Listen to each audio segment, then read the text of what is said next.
Hello Capricorn, Sun, Moon, Rising, and Venus signs. Kamusta kayo? O sana po'y nasa mabuti kayong kalagayan. Welcome back po sa Star Tarot. Kung bago kayo rito, welcome din kayo. Thank you sa inyong support. I truly appreciate it. God bless you all.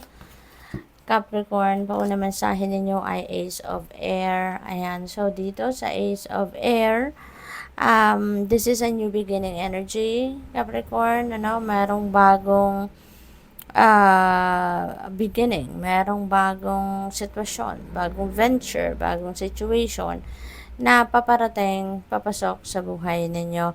There are brilliant new ideas, new inspirations, new ideas, no, na paparating sa inyo rito, at ito yung magiging susi, no, para makita ninyo yung truth ng inyong sitwasyon, ng totoong nagaganap, totoong nangyayari. Ito yung magiging susi para sa pagtatagumpay, no, yung ganon. So this is really a beautiful energy, kasi nagpapakita rin dito how loved you are, no, by the universe, kasi pinapadalhan kayo ng mga divine guidance. What else? We have Two of Earth. Ayan. So, multitasking kayo, no, Capricorn. Lagi kayong maraming ginagawa. Lagi kayong maraming pinagkakaabalahan sa ngayon. There are so much things that you need to do. Ang dami-dami ninyo iniisip, yung ganon. So, maaari din na nagmimini-mini mo kayo. There is also siguro a need, no, to make a decision. Meron kayo ditong kailangan gawin, decision regarding a situation. Baka nagja-juggle kayo ng, baka options ito, baka opportunities ito na pinagpipilian ng karamihan sa inyo, Capricorn, okay? This could also be asking you to bring the balance back in your life.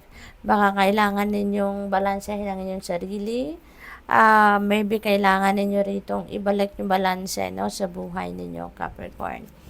We have Knight of Earth. Ayan. So, this is time that you need to,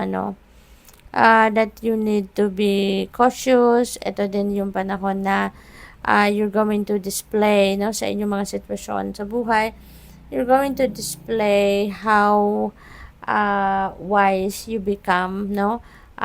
Kasi mas matalino na kayo ngayon, mas wiser na kayo, mas matalino, mas magaling, mas maabilidad na kayo sa ngayon, mas wise na kayo ngayon, lalo-lalo na sa mga bagay na kailangan ninyong mga pagdesisyonan, lalo-lalo na pagdating sa pera, if that is related to finances. Kaya sa ngayon siguro, meron kayong pinagpaplanuhan, or maaaring meron kayong pinag-iisipan, nagagawin, and hindi kayo dito yung nagmamadali, or hindi kayo basta-bastang mag-engage into a decision or maggagawa ng decision na hindi ninyo pinag-iisipan muna. Okay?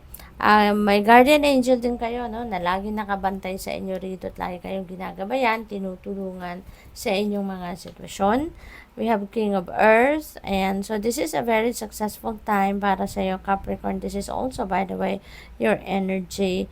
Meron mga opportunities, no? This could be lucrative offers para sa iyo na maghahatid sa inyo ng prosperity and abundance, no? Swerte din ninyo sa ngayon, lalo-lalo na pagdating sa kapirahang aspeto, trabaho, career, negosyo. Kaya kung ano man yung naiisip ninyong gawin sa ngayon, talagang you can expect success, you can expect a victory rito pagdating sa kapirahang aspeto. We have number 7, Chariot energy. Ayan. So, there is an important achievement na makakamit talaga ang iba sa inyo rito, Capricorn. At sa achievement na to, no, you are going to parang yung kung ano man achievement na to, this is going to open up new doors para sa iyo, para sa mas marami pang opportunity na magbubukas, no, na makakatulong din sa inyo sa pagtatagumpay. Meron din ditong papairalin kayong disiplina, yung willpower ninyo, yung determination ninyo. Kaya kung ano man yung sisimulan ninyong gawin ngayon or ano man ang gusto ninyong simulang endeavor or ventures sa ngayon, rest assured that mas ano na kayo, mas confident na kayo, mas assertive kayo na mapagtatagumpayan ninyo ang mga bagay-bagay na ito. Okay? Meron din dito public recognition sa inyong ginawa, sa inyong trabaho, yung ganon. Kung ano man yung na-accomplish ninyo. Renewal, ayan, kailangan ninyo dito, no? Importante na magnilay-nilay kayo, magmuni-muni kayo. Importante na mag-ano kayo rito, Capricorn, importante na mag-step back muna kayo sa kung ano man ang inyong pinagkakabalahan, i-review ninyo at i-evaluate ninyo, okay?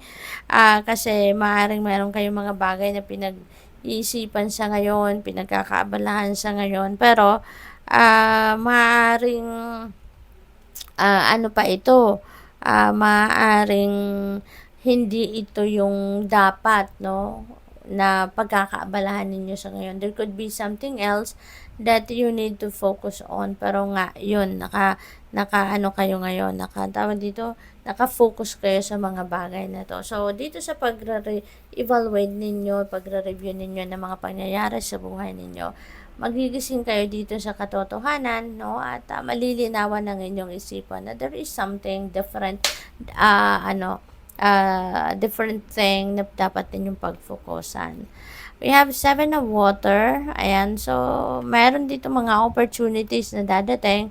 So, that could be related to the King of Earth energy. May mga opportunities dito na dadating. At it will require you to make a decision siguro na agad-agad, kumbaga. Pero kailangan ninyo na pag-isipan mabuti ang decision na ito. Okay? Hindi kayo dapat na basta-bastang magja-jump into conclusion dito, no? Well, sabi sa Knight of Earth, mas wise na kayo ngayon, mas matalino na kayo ngayon. You are taking things slowly and cautiously, kaya for sure, magpag-iisipan ninyong mabuti ito. So, which is good. So, good luck. Thank you for watching Love and Light. Namaste.